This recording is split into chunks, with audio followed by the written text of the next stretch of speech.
A paz de Deus, queridos irmãos. Com muito temor e gratidão, venho diante da Irmandade para compartilhar uma obra que o Senhor realizou na minha vida e na vida da minha família. Se hoje você está ouvindo esse testemunho e sente o coração angustiado por um filho afastado, por alguém que você ama e que parece cada dia mais longe do caminho do Senhor, peço que não desista. Fique comigo até o fim. Porque Deus foi ao limite da misericórdia para buscar o meu filho, e Ele pode fazer isso na tua casa também. O que vou contar não é história inventada, nem exagero, é livramento real, é oração de pai e mãe atravessando a madrugada, é o poder de Deus entrando onde homem nenhum consegue entrar. Sempre ouvi na igreja que promessa de Deus não cai por terra, e hoje sou testemunha viva dessa palavra. Em cada lágrima derramada, em cada oração silenciosa, o Senhor estava trabalhando, mesmo quando eu não via saída.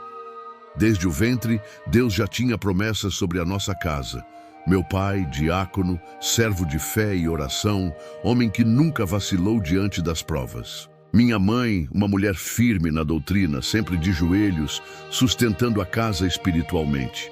Cresci cercado de amor, de exemplo e de palavra. Mas, irmãos, o coração do homem é terra misteriosa.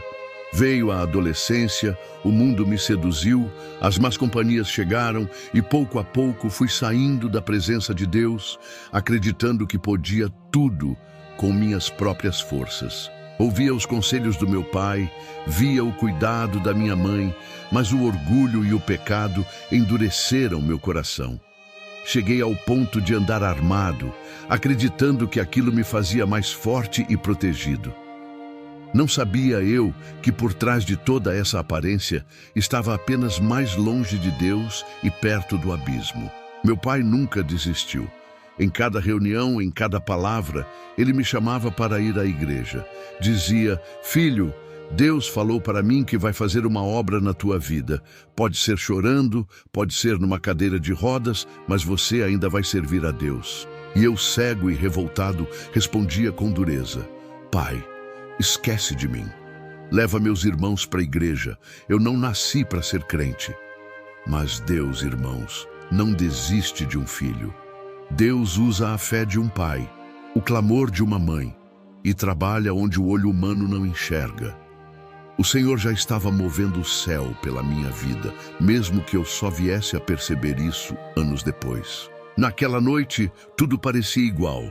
Meu pai saiu para congregar e eu fui para a rua. O coração dos meus pais apertado, mas obedecendo à voz de Deus. Enquanto eu me perdia, Deus preparava um casal para entregar uma palavra de alerta. O adversário quer tirar a vida do teu filho essa madrugada. Cheguem em casa, dobrem o joelho e orem, porque o Senhor vai entrar com providência. Enquanto eles clamavam por mim, eu mergulhava mais fundo no abismo, achando que estava no controle. Mas, naquela madrugada, Deus mostrou quem tem o verdadeiro poder. Aquela madrugada, irmãos, jamais saiu da minha memória. No escuro da favela, cercado de rostos estranhos e intenções perigosas, eu achava que podia tudo. O coração já estava endurecido, as escolhas me afastando cada vez mais dos ensinamentos que recebi quando era criança.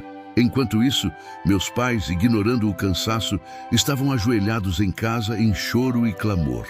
O mundo achava que eu estava sozinho, mas minha casa estava em guerra espiritual por mim. No auge da madrugada, as horas se arrastavam. Amigos que diziam ser leais sumiam diante do perigo e a solidão espiritual era profunda. De repente, um dos homens presentes, tomado por espíritos contrários, apontou uma arma para a minha cabeça. "Crente, pode começar a rezar. Hoje é o teu fim." O deboche era nítido, zombavam da minha fé de infância, e outros riam. "Crente não reza, crente ora. Vamos ver se Deus ouve." Ali, irmãos, com o frio do cano encostado na testa, toda a arrogância caiu por terra. O medo tomou conta, mas naquele instante veio como um relâmpago à minha mente tudo o que vivi nos bancos da igreja. Lembrei dos recitativos dos jovens e menores, das vezes que toquei hinos, da presença de Deus que já tinha sentido. No meio da escuridão, a memória dos joelhos da minha mãe no chão, as promessas de Deus sobre minha vida, as lágrimas do meu pai intercedendo por mim. Era como se, naquele momento, o céu inteiro estivesse inclinado sobre a minha vida, aguardando o agir do Senhor. O gatilho foi puxado. 1, 2, 3 e nada. Nenhuma bala saiu daquela arma. O silêncio foi mais forte que qualquer grito. Quem estava ali ficou confuso. Os rostos se transformaram e eu consegui correr com o coração disparado, fugindo daquele lugar. Não sabia o que era mais forte, o medo da morte ou a sensação de ter sido tocado pela mão do Altíssimo. Cheguei em casa por volta das 5 horas da manhã. Minha mãe, com o rosto ainda molhado de lágrimas, me recebeu com um abraço tão apertado que parecia tentar colar cada pedaço quebrado do meu coração. Ela não cobrou, não acusou, apenas ofereceu um café quente e seu amor incondicional. Meu pai, homem de fé, apenas olhou para mim com olhos cheios de esperança, como quem já enxergava o futuro que Deus estava preparando. Mesmo assim, irmãos, a transformação não foi imediata. O orgulho e a dureza ainda moravam dentro de mim, mas Deus já havia começado uma obra. Vieram doenças, perdas e dores que só o Senhor sabia. Perdi peso, fui acometido de enfermidades que nenhum remédio curava e, na solidão do sofrimento, comecei a entender que só Deus poderia me resgatar daquele abismo. A cada prova, Deus ia quebrantando o meu coração, mostrando que Ele é soberano até sobre a morte. E foi nesse tempo de fraqueza que o Senhor colocou uma jovem no meu caminho. Ela já congregava com meus pais, firme na fé, e mesmo diante do conselho do meu pai, que temendo pelo futuro dela, pediu que terminasse comigo. Ela buscou a palavra de Deus, crendo que o Senhor poderia me transformar. Ela disse: na vida de quem teme a Deus, a palavra é que guia. Vou buscar direção e acredito que Deus pode fazer um milagre. Deus respondeu, confirmando que faria uma obra. E assim a esperança voltou a brotar, mesmo entre as lágrimas e incertezas. A dor foi se transformando em busca.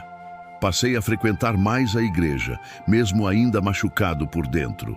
Foram 21 dias de congregação, de ouvir hinos, sentir a presença de Deus, ver os irmãos orando e devagar perceber que o Senhor estava quebrando todas as algemas. No dia do batismo, fui chamado junto com aquela jovem para as águas. Ali, diante da Irmandade, recebi uma palavra profética. Hoje, você não entende, mas tem amor pela minha obra. Não negue meu nome, honra a doutrina e os sinais te seguirão. Aquela promessa encheu meu coração de temor e esperança. Era o início de uma nova história, uma vida restaurada não pelo meu esforço, mas pelo poder e misericórdia de Deus. Depois daquele batismo, irmãos, minha vida nunca mais foi a mesma. O Senhor começou a me conduzir por caminhos que eu nunca imaginei. Deus restaurou minha saúde, abriu portas e fortaleceu minha fé dia após dia. Fui chamado junto com minha esposa para servir no meio da mocidade, atendendo reuniões, aconselhando jovens, participando da obra do Senhor com o coração grato e disposto. Cada passo era guiado por oração. A promessa de Deus ia se cumprindo, e o que antes era só dor e dúvida foi sendo transformado em bênção e responsabilidade diante da igreja. O tempo passou. Deus nos presenteou com 2 filhas, Noemi Vitória e Nicole Sara. Desde o nascimento, senti que havia sobre elas um propósito especial. E como é lindo ver a fidelidade de Deus atravessando gerações. Noemi, ainda menina, sempre foi de um coração temente. Nunca precisei ser um pai duro, bastava a verdade, o exemplo e o amor. Quando ela entrou no primeiro ano da escola, com apenas 7 aninhos, vivenciamos uma experiência marcante. A escola era simples, o ambiente tranquilo, e a professora, com o coração sensível, tinha o costume de, antes de iniciar as aulas, pegar na mão de cada criança e conduzir o Pai Nosso com todos de pé. 32 crianças juntas, uma comunhão gostosa. Mas no 30º dia, Deus resolveu agir de maneira sobrenatural. O Espírito do Senhor tomou a boca da minha filha, e ela, com toda inocência, levantou a mão e disse: Professora, lá em casa meu pai é cooperador de jovens. Ele ensina que a oração que Deus aceita é de joelhos, e as mulheres têm que usar o véu. A professora, surpresa, respondeu: Então amanhã você traz o véu e ensina a gente a orar de verdade. Noemi veio correndo para casa, olhos brilhando, contou tudo para mim e para minha esposa. Minha esposa, zelosa, ficou preocupada. Não é comum levar véu para a escola, mas, no nosso olhar, Deus confirmou: É obra minha. Preparamos a mochilinha, colocamos o véu separado. No dia seguinte, Noemi chegou na escola, colocou o véu na cabecinha, pediu que todos ajoelhassem e conduziu a oração do Pai Nosso, com a professora e todos os colegas ajoelhados ao lado dela. Naquele momento, o céu visitou aquela sala de aula. A professora, emocionada, começou a chorar. No fim da aula, chamou minha esposa na escola e, chorando, confessou: Há 10 anos estou afastada da presença de Deus, mas a partir de hoje vou voltar a buscar o Senhor. O impacto dessa pequena atitude se espalhou por toda a escola e, mais uma vez, ficou claro: Deus usa quem Ele quer, do jeito que Ele quer, até uma criança para tocar corações endurecidos. E a vida foi seguindo, cheia de provas e vitórias. Noemi, sempre sensível à voz de Deus, continuava sendo usada pelo Senhor. Um dia, depois do culto, ela veio até mim, pediu permissão para orar no carro e, enquanto eu dirigia para uma reunião da mocidade, ela começou a falar em línguas, sendo envolvida pelo Espírito Santo. A glória tomou conta do carro e, ao chegar na igreja, meu coração transbordava de gratidão. Percebi mais uma vez que quando Deus quer operar, não há idade, não há barreira, não há quem impeça. O Senhor usa os pequenos para confundir os grandes, e a obra dele segue crescendo, passando de pais para filhos, de geração em geração. Mas nem tudo são flores na caminhada cristã. As provas continuam e às vezes vêm de onde menos esperamos. Dentro do ministério, sofri acusações, injustiças. Fui confrontado publicamente por um irmão que dizia que eu não era mais o mesmo, que por minha culpa, jovens estavam desanimando. Palavras pesadas, dedo apontado, até ameaças de que Deus pediria contas do meu trabalho. Aquilo me abalou profundamente. Saí da igreja entristecido, chorei no carro, pensei em largar tudo. Cheguei a escrever uma carta de renúncia ao ministério. Minha esposa, com sabedoria, me lembrou: Você ensina a mocidade a buscar palavra em tudo, por que quer agir no impulso? Vamos orar. Aquela fala me fez recobrar o juízo. Fui buscar palavra na minha comum e Deus respondeu de forma clara: Fui eu que te confirmei. Vou te mostrar um grande sinal na tua vida. Nunca mais você vai querer voltar atrás. O Senhor não tardou em cumprir.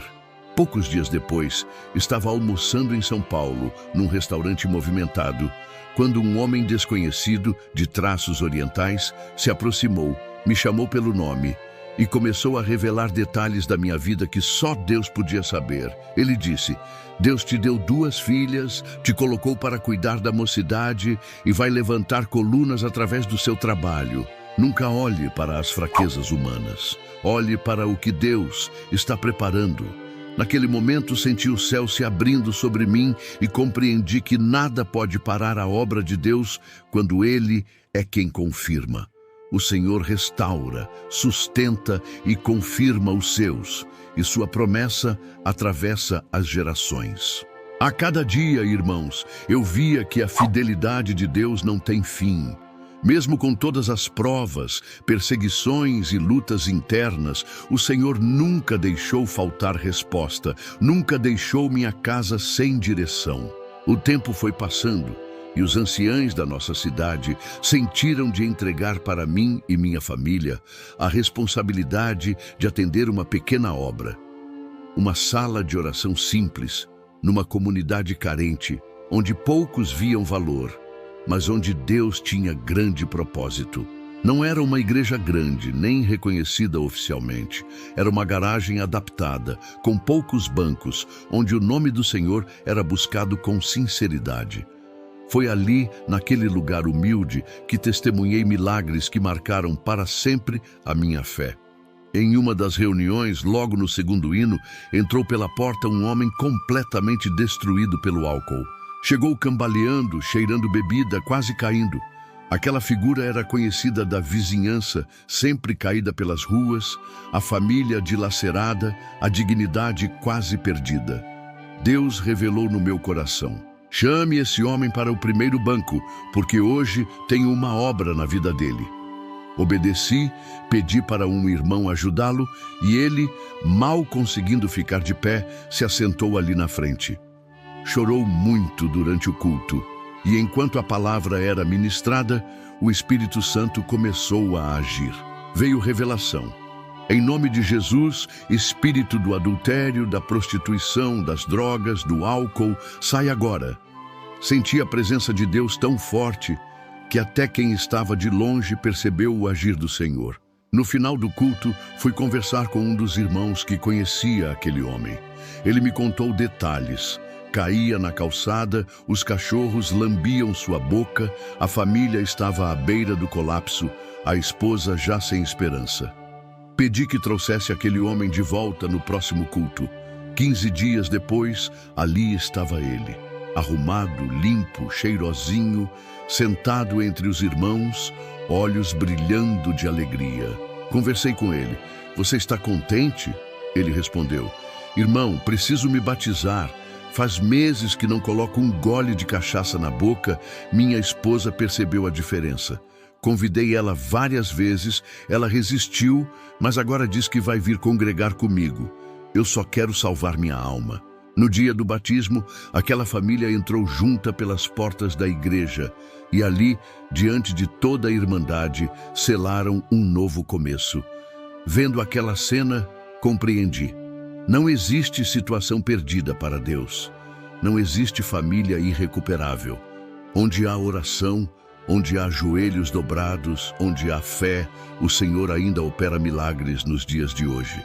E assim, mesmo em uma obra pequena, dentro de uma sala de oração escondida aos olhos do mundo, Deus seguia libertando, restaurando, transformando histórias. Cada alma alcançada era um troféu para o Senhor. Cada lágrima enxugada, um hino de louvor. E a cada testemunho, meu coração se enchia de gratidão e temor. Por isso, querido irmão, querida irmã, se você chegou até aqui ouvindo este relato, quero te pedir, não desista de quem você ama. Talvez hoje o seu filho, o seu marido, a sua esposa pareça distante. Talvez as lágrimas tenham sido muitas, talvez o coração já esteja cansado, mas saiba que Deus não se esqueceu de você. Deus não se esqueceu da sua casa.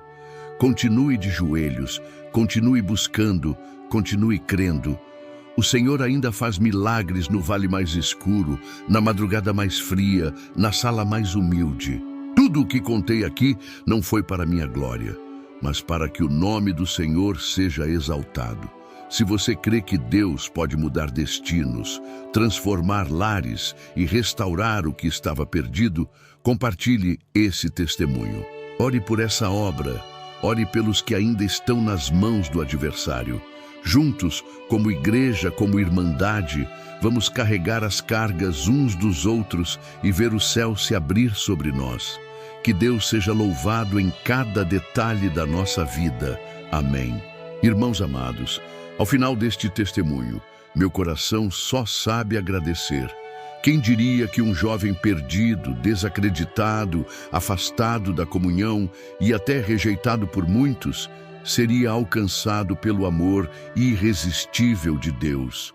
Se hoje posso contar essas maravilhas, é porque a mão do Senhor me alcançou quando ninguém mais acreditava, quando nem eu mesmo conseguia me enxergar como filho.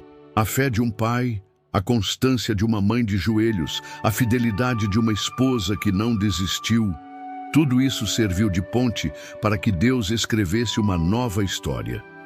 Quero que você, que ouviu até aqui, saiba que cada lágrima derramada pela sua família não cai no vazio. Cada oração silenciosa, feita de madrugada, cada pedido de socorro que talvez ninguém viu, mas o céu escutou, tudo está diante do Senhor. O Deus da congregação cristã no Brasil é o mesmo ontem, hoje e eternamente. Ele ainda visita casas destruídas, restaura filhos que o mundo chamou de caso perdido, reconstrói lares que o inimigo tentou arrebentar. Nada escapa ao olhar do Todo-Poderoso. Se ele operou na minha casa, pode operar na tua também. Muitos olham para os milagres e pensam que são coisa do passado, ou que só acontecem na vida dos outros. Mas quero afirmar com toda convicção, o Deus dos impossíveis ainda trabalha na simplicidade, nos detalhes, nos corações quebrantados e humildes. Não importa o tamanho da dor, nem o tempo da espera. O que importa é a certeza de que, ao tempo dele, a promessa se cumpre, o livramento chega, a vitória é completa. Muitas vezes, o silêncio de Deus é o espaço onde Ele está forjando nossa fé, preparando o cenário para um testemunho ainda maior. Eu vi Deus transformar lágrimas em hinos de vitória. Vi filhos rebeldes serem chamados para servir no altar. Vi jovens marcados pelo mundo se tornarem colunas de oração. Vi famílias inteiras serem lavadas pelo poder do perdão. Aprendi, com a própria vida, que ninguém está tão longe que Deus não possa buscar, nem tão caído que não possa ser levantado. Por isso, se você sente no coração o desejo de entregar a vida ao Senhor, não adie. Se conhece alguém que precisa ouvir essa mensagem, compartilhe. Se essa palavra tocou sua alma, escreva nos comentários de onde está ouvindo, conte seu pedido, sua luta, sua gratidão. Vamos formar uma corrente de oração. Se inscreva no canal, deixe o seu amém para que mais pessoas sejam alcançadas. E nunca se esqueça, o milagre que você espera pode estar mais perto do que imagina, porque o Deus que mudou o meu destino está de olhos postos sobre você e sua casa também. A paz de Deus a todos. Que o Senhor abençoe a tua fé, renove tuas forças, faça florescer esperança onde só havia dor, e que muitos testemunhos ainda sejam escritos para a glória e louvor do nome dele. Amém, irmãos. Tudo é para a honra e glória do Senhor Jesus.